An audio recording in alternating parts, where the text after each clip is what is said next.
Hola, mi nombre es Galo Benítez y les voy a presentar de los dos arquitectos que me tocaron, que fueron Allison y Peter Smithson. Entonces, bueno, voy a comenzar primeramente con la biografía. Ok, Peter Smithson nació en Stockton-on-Tees en 1923 y Allison Smithson nació en Sheffield en 1928. Ellos fueron arquitectos y urbanistas ingleses y al mismo tiempo fueron considerados cofundadores del brutalismo y el estructuralismo, donde fueron figuras líderes de esta vanguardia en la década de los 50.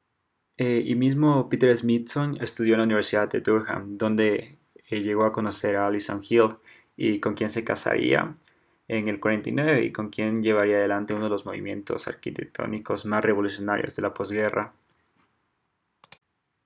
Ambos pertenecían al Think Tank, donde exponían, discutían y analizaban problemas arquitectónicos, de manera que sus escritos no constituyen dogmas, sino ideas y opiniones. Y eso hablaremos más adelante. Y al mismo tiempo llegaron a pertenecer al Independent Group. Peter Smithson falleció en el 2003 y Alison Smithson falleció en 1993. Bueno, en cuanto al contexto histórico, tenemos una Inglaterra, o sea, una Inglaterra donde tenía a Londres en ruinas y al mismo tiempo estaba el post-Segunda Guerra Mundial, donde había una necesidad de viviendas sociales. Y aquí es donde entran los Smithson, donde proponen una arquitectura cuyo punto de partida fuese la realidad del mundo en el que se va a implantar. O sea, más o menos una realidad de posguerra donde abunda la escasez como también la pobreza. Y al igual teníamos las ciudades devastadas por bombardeos. Al igual aquí tenemos sus principales influencias que vendrían siendo Le Corbusier y Mies van der Rohe, que no sé si se podría llamar influencias directas, ya que estos, al contrario, el grupo puso énfasis en demandar una relectura de las doctrinas establecidas por el movimiento moderno contra la guerra y comenzar a ampliar el panorama cultural del momento. Por ende, ellos creían en una nueva forma de arte y arquitectura, una que respondiera a la expresión de la segunda era de las máquinas. O sea, en general, una que correspondía a la nueva sociedad de la posguerra, por eso, como lo antes mencionado. Y bueno, ahora pasamos a las ideas principales de los Smithson. Bueno, primeramente ellos pertenecían a dos principales grupos que llamaron bastante la atención en su tiempo. Primeramente tenemos el Independent Group, que fue un grupo formado por pintores, escultores, arquitectos, escritores y críticos que por lo general querían desafiar los enfoques modernistas que predominaban en la cultura de ese tiempo. Entonces comenzaron a introducir la cultura de masas en los debates sobre la alta cultura y comenzaron a revelar el modernismo y crearon la estética de tal como se encontró o del objeto encontrado. Ahora podemos hablar del Think Tank, que fue un grupo que planeaba crear una nueva arquitectura moderna. Ese estaba conformado por 7 integrantes, los más activos que fueron principalmente Jack Buckingham, George Cadilis, Giancarlo De Carlo, Aldo Vanich, Alison and Peter Smithson y Chandra Woods. Ellos planteaban diferentes ideas acerca de, primeramente, la casa, que tratan de identificar como un hogar, como una célula constitutiva de la sociedad. La calle planeaban hacerlo como un encuentro social en el cual los grupos y los individuos se ponen en contacto entre sí y con el mundo exterior. Al distrito lo definían como un espacio dentro de la ciudad donde los habitantes comparten algunas cosas en común. Y a la ciudad la veían como una comunidad intelectual. Esa era la intención del Think Tank, es marcar sociológicamente una ciudad que necesita de la elaboración de una conciencia de comunidad por parte de los habitantes. Luego tenemos el concepto de Streets in the Sky, que fue uno de los conceptos claves que desarrollaron los Smithson y que fue de los más importantes. Este comienza a basarse en tomar las propias calles que conforman el espacio urbano y que sirven de acceso a las viviendas, y para que éstas trasladarlas a los bloques de en altura mediante una transición formal y que a la vez se vuelva una funcional. Y al mismo tiempo Smithson nos decía que las calles en el aire sustituían los accesos puramente funcionales, que hasta el momento se proyectaban en los bloques en altura, y así consiguiendo que un edificio de gran densidad se organizara y funcionara de forma diferente a como se había planteado hasta el momento. Y lo que quería aportar a todo esto es a la arquitectura una imagen totalmente renovada, una imagen que se vuelva el reflejo de la relación entre la arquitectura y la vida. Bueno, con esto pasamos al nuevo brutalismo, que vendría siendo uno de los principales estilos que existieron en su época y vendría siendo obviamente un derivado del brutalismo. Este se vuelve un estilo internacional porque fue creado por Le Corbusier, Mies van der Rohe y Frank Lloyd Wright. Pero bueno, los que le dieron el nombre principal a este fue Peter y Alison Smithson. Eh, y bueno, en este existió un enfoque funcional hacia el diseño arquitectónico que poco a poco se fue transformando. Por ende tenemos al brutalismo como movimiento de reforma, ya que este defendía el retorno de los principios funcionalistas en los servicios, los materiales y la estructura. Por ende, los Smithson y otros arquitectos del nuevo brutalismo comenzaron a mostrar deliberadamente la evitación del pulido y la elegancia en sus edificios. Por lo general también en los elementos estructurales como vigas de acero y losas de hormigón prefabricado, ya que estas por lo general están expuestas a la vista y transmiten como una rectangularidad austera. Y además toma como referente en las formas de la vivienda popular y no en estilos arquitectónicos pasados. Y también se puede decir que toma pauta de la vivienda japonesa. Bueno, vamos a pasar a las obras arquitectónicas de estos dos arquitectos. Bueno, principalmente no son muchas, pero realmente las pocas que tienen marcan la diferencia. Por ende, quisiera comenzar con la escuela Hugh Staton en Norfolk, que esta principalmente es considerada una de las principales obras que ellos construyeron, ya que esta en sí es recordada como el proyecto que comenzó a usar el nuevo término del nuevo brutalismo. El concepto clave de esta obra es que los arquitectos siempre pensaron en crear una relación de la cultura, la industria y la sociedad. Y también se puede decir que el edificio se sintetiza, ya que tiene legibilidad formal de la planta, tiene una clara exhibición de la estructura y aparte de esto tiene una valoración de los materiales dependiendo de sus cualidades. En este caso, tal como son encontrados. Y eso era lo curioso de los materiales, ya que estos en sí eran tal como aparecían, como eran creados, sin pintar, y dejaron incluso las instalaciones eléctricas y las tuberías vistas, y eso era parte del nuevo brutalismo. Y hablando de la estructura, ellos tenían la intención de que la estructura esté completamente vista, y ellos mismos lo decían, queremos que la estructura esté completamente vista, sin acabados de interiores, donde quiera que sea factible, como un pequeño almacén. Bueno, a continuación tenemos la casa Sugden, que queda en Watford y fue construida en 1956. Esta casa fue encargada por la familia Sugden en el 55 y bueno, estos proyectaron una casa unifamiliar que queda aislada aproximadamente de 150 metros cuadrados. Dije que quería una casa sencilla, una casa corriente, pero ello no debe excluir que sea una casa radical. Eso fue lo que dijeron los Sugden.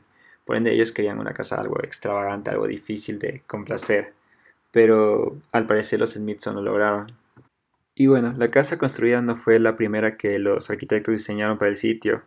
Según algunos informes, los Sugden rechazaron como que el diseño inicial de Allison, que tenía consigo un techo mariposa, y luego aceptaron la propuesta revisada de Peter con un techo de 2 aguas y una orientación en planta opuesta. En el exterior las ventanas son abatibles, son metálicas y se disponen en forma de L en la fachada de ladrillo. En cuanto a planta baja, contiene 4 puntos de entrada exterior, además de un garaje, y cuenta con los espacios habitables de la casa y un medio baño.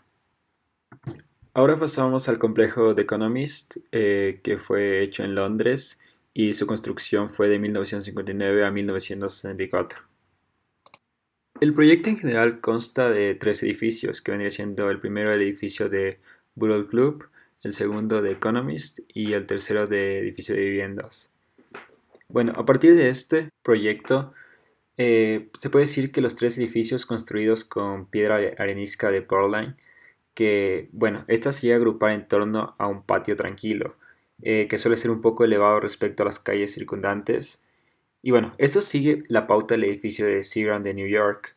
donde el edificio St. James tiene 4 plantas y se ajusta a un módulo de 3.2 metros.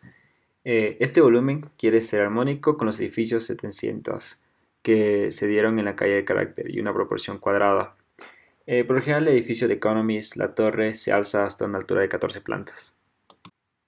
Ahora tenemos el Robin Hood Gardens, que fue una de las obras más interesantes que crearon los Smithson.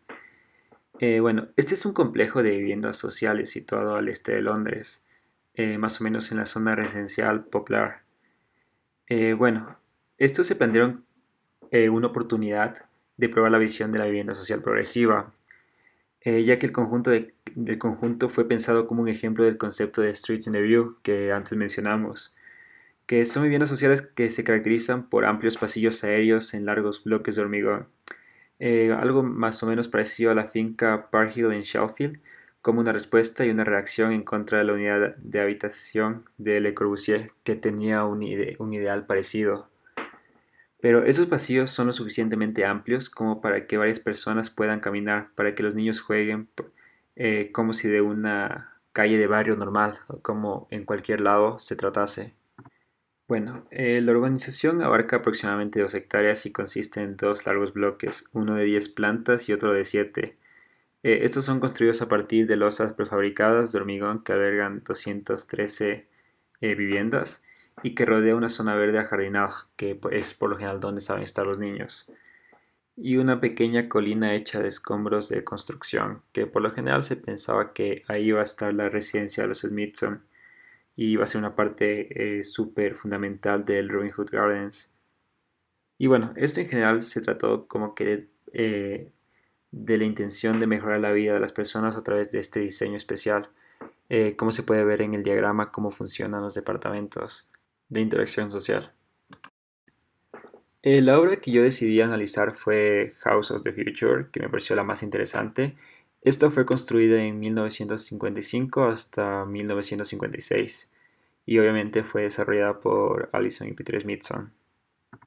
La idea de la casa del futuro fue pensada como si se tratara de un prototipo de un auto en fibra de vidrio, ya que el proyecto se basa en romper la idea de ortogonalidad y más bien buscar formas geométricas curvas. Además, los arquitectos buscaron atrapar la luz de otra manera, planteándose entender un patio central en toda la casa.